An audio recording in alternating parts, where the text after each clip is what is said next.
হয়েছে। আমরা কোনোদিন আসলে চিন্তা করি নাই যে ভাই এরকম নিস্তেজ অবস্থায় বিদেশে যাবে এবং আমাদেরকে চোখের পানি সহ তাকে বিদায় দিতে হবে। আমাদের আমাদের আশ্বাস, আমাদের বিশ্বাস ছিল যে ভাই রাষ্ট্রীয় শহরে এমপি হওয়ার পর বিদেশে যাবে, আমরা তাদের কাছে বিভিন্ন জিনিস উপহার আনার জন্য তার কাছে আমরা হাসি মুখে চাইতাম। আজকে আমার ভাইকে এভাবে বিদায় দিতে হয়েছে।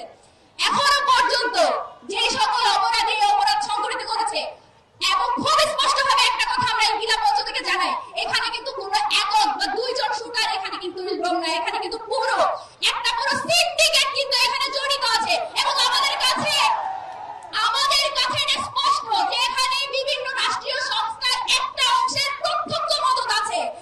সেই মদত কারা দিয়েছে, কারা এখনো বিপ্লবী সরকার, যে বিপ্লবী সরকার ইন্টারিম সরকার, সেখানে বসে এখনো কারা হাসিনার পারপাস সার্ভ করে, সেটা আমাদের কাছে স্পষ্ট করতে হবে।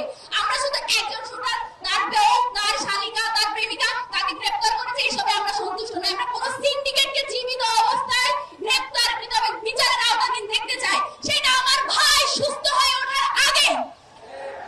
এবং আরো একটা কথা যেটা আপনাদেরকে বলতে চাই, বিভিন্ন সময় আমাদেরকে রাষ্ট্রের তরফ থেকে জানানো হয় যে আপনাদের নিরাপত্তা ঝুঁকি আছে, আপনারা সাবধানে থাকবেন। আমরা কি এখন দুর্নীতি করে গাড়ি কিনবো, বাড়ি কিনবো, তারপর হচ্ছে নিজেদেরকে ঘরের ভিতর বন্দি করে রেখে নিরাপদ থাকবো, নাকি আপনাদের দায়িত্ব আমাদের নিরাপত্তা নিশ্চিত করা? এই নিরাপত্তা নিশ্চিত করা